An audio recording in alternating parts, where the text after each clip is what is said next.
It's Sunday, May 16, 2021. This is an extra episode. It's episode number 188. Why is closing on a house so painful? It's 39.6 Facebook and YouTube live finance show. The show that teaches high earners. Sorry. This is a 39.6 Facebook and YouTube live finance show. The show that teaches high earners like yourselves how to make your money work for you, so you don't have to work for your money. We talk general investing, taxes, real estate, syndications, Airbnb, paying for college, paying for childcare, and even the car you drive. Today's episode: why is closing on a house so painful? All right, so we closed on another homestead May 7th. So about 9 days out from that. It's part of the reason I was on a couple week hiatus there. So every time I buy a house, you get to the last week or so, and for some reason, things are always like one thing after another. I look back at my first closing I did, which was back in 2006, I think. And at that time, it was just back before the crisis, of course, people were closing on mortgages without any financials to back them up. They were doing these no documentation loans, these no doc loans. Like you would go off of your stated income. So I bought my first property, a condo, at like $60,000 while I was in medical school and had zero income. Now I had some money and I had student loans, and I got it I bought it with my own name without any help, which is weird. I literally had no income other than, I don't know, some like tutoring income and stuff, but I still qualified, which is crazy, right? Because I still had to have a mortgage, and the mortgage payment was only $350 or so when we first got it. I still had to have something, but I got approved, and only took like $3,000 to closing. I think I had basically zero down and had to pay some closing costs, and that was pretty much it. And a lot of the other costs basically just got rolled into the mortgage itself. So it was crazy cheap and not actually that hard to close, although, I still don't remember it that well, but still I was able to close with basically no income. Then we got out of training and we got a physician mortgage on our first house, a physician mortgage on the next house.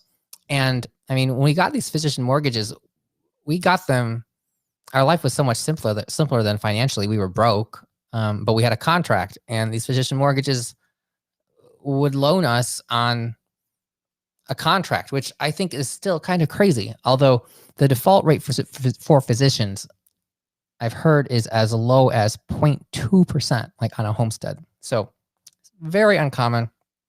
And these are portfolio loans from the bank. So the bank is actually loaning the money themselves. These aren't usually loans that are getting resold to other people. Now, still on those closings, you have to wait for appraisal. Often takes longer than expected. Paperwork wise, one thing or another, things just get pushed off later and later, delay closing 1 or 2 times. And that was even like a 45-day standard closing period from contract. But they would still close. But I just remember going back and forth with the bank so many times. Like, can you just get everything done? Like, tell me everything you need, and I'll just give you everything you need.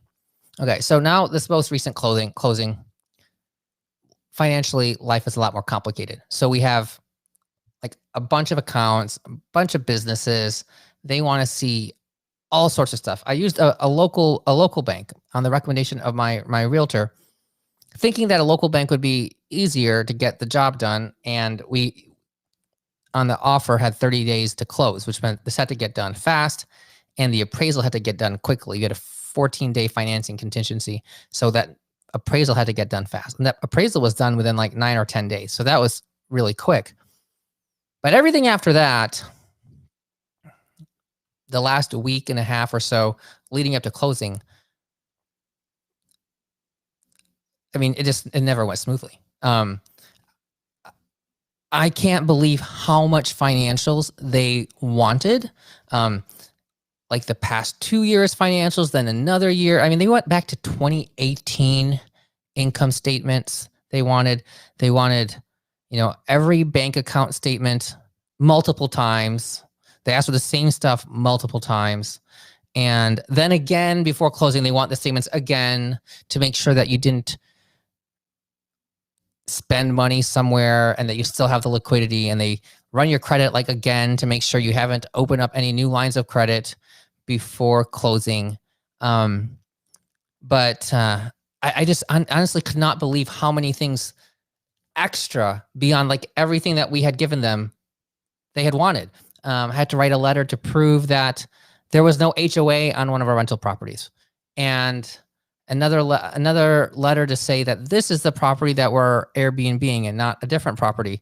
And we wanted to close into a trust, and we were supposed to be able to close in the trust, and we gave them the certificate of trust that they wanted us to get notarized by my wife and I at the same time. This is like 3 days before closing. And then they weren't able to close. They kept on saying, well, the investor's lawyer's team needs to review this because this is like a jumbo mortgage, and the money comes from another company. In this situation, it was Truist, which is like I don't know, some big investing company. And that's where the money ultimately was coming from. So I had to go through their legal process. But when we signed the contract, it was in a trust name. They could have asked for this information a month ago, but they asked for it like 3 days before closing. And you have to have the closing disclosures given to you like 3 days before closing or something like that. Anyway, so it got delayed again. And then like the day before, they're like, yeah, we can't close in the trust. After all of this pain, then like, okay, well, you're gonna have to close in your own name. I'm like, this is not what we agreed upon, but whatever. So we got it done. Now, I mean, this is after giving them like everything. And the fact of the matter is, our financials are actually, we did this all under my name because we don't like to keep loans in more than one person's name. Even though title, I mean, it's jointly owned. We're in a community property state, and then it's going to go in a trust, which is joint anyhow. But we don't like to encumber each other's credit when we don't need to. So we just want to put any one thing in one person's name and not into both. It doesn't help us financially to do that. And if I can qualify it on my own, let's do it that way. It's easier. And I mean, my debt to income ratio is fine. And I was actually a little worried because I had refinanced to a 5-year variable rate on my student loans earlier in the year to get it down to like under 2% or something like that. And so my monthly payment went up a lot, and that meant my debt to income ratio went up a lot. But still, I mean, that's all relative. I mean, my debt to income ratio was like, I don't know, I think it was still less than like 10% at the end of the day between the two things, or something like that. It was crazy low. And the income of like all my businesses didn't even matter. And I get paid on a W-2.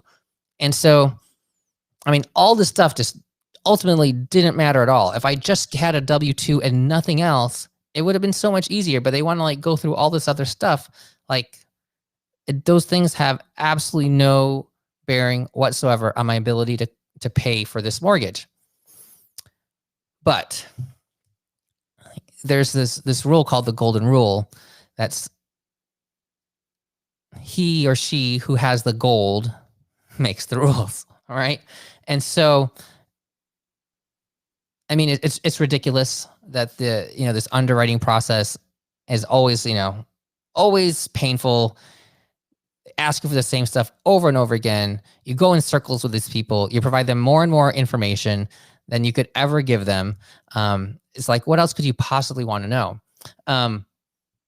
But you compare that in 2021 right now to like 2006 when I got my first property, and it's like, wow, unbelievable difference between the two processes. Now, I don't know if I had gone with a physician mortgage this go around, it would have been easier. I still had to close within 30 days, or we were supposed to. And so I don't know if that was going to happen. But frankly, the process these days is so much more arduous. The amount of underwriting companies go through prior to closing out on a home purchase, which leads me to ultimately be a lot more comforted about the real estate market and single family assets overall. Because so many people are worried, oh, we're in a bubble. We're going to have 2008 all over again. Well, 2008 happened because, people were getting loans on things they couldn't afford, and they were negative amortization, or can't remember the exact term, but interest rates would go up, and after their fixed period was over, and they would get to ratios they couldn't afford. Okay, yeah, negative amortization. They also had loans where you would literally pay less than the interest. So the property value or property equity you had went down every month you held onto the property unless the property appreciated. Well, I mean, yeah, that bubble's going to burst because people are buying stuff that they can't afford. And when the rates change, they're not going to be able to pay their mortgages and they're going to have to foreclose. And unless the property appreciates adequately, they're going to be in trouble. Well, not every property is going to continue to appreciate at that rate. And so we got in big trouble. And then just one fell down, then another, and then another, then boom, boom, boom, boom, boom. The bubble burst. This is a completely different situation. In 2020, people who had stable jobs, often a lot of them were able to hoard cash. Okay. One, because of the unknown, and two, because it was harder to spend it. You couldn't just buy houses in a lot of 2020. And so the amount of savings that people have in the bank right now is like at record highs. Okay. Interest rates are still very low. They've been a little bit lower, but they're still super low. And people are afraid to leave their house because inventory is so low, and they're worried they're going to be able to get back into a house. So they're holding on to their houses. And I mean, it's a cyclical thing, and prices are just going through the roof. But prices overall have been not too steeply increasing in a lot of parts of the countries. It's been maybe relatively flat the past 5 years, going up a little bit, but like before 2016 here, things had gone up a lot for a couple years, and it's been relatively flat from 2016 to 2021, and now it's kind of surging up again. But maybe that's just kind of catching up with where it otherwise would have been, because it's not like the market just goes linearly up. It often is like flat and then jumps, and then it's flat and then jumps, or it jumps and it goes back down. Then, however, but all this to say, I don't think ultimately that the real estate market is nearly at risk price-wise as it was in 2008. I think, sure, prices could go down and settle down, after, I don't know, this year or by next year, who knows when. Although I also can very much imagine that these just kind of reset the point at where prices are, and it may just stay flat for a while again, and things just have to kind of catch up to it. Because with inventory the way it is, if you have low inventory and there's still a lot of demand, prices are still going to be strong. And so I'm not nearly that worried that we're going to have another 2008. Now, okay, in the area that we bought, which is just 2 miles from where we are now, and this area is very, very, very well protected by the school district. It's like 2 square miles, and there's no land, right? So the properties are limited, and so there's always people wanting to get in here. That in of itself really protects your downside risk. In 2008, it only dropped 10% in this zip code.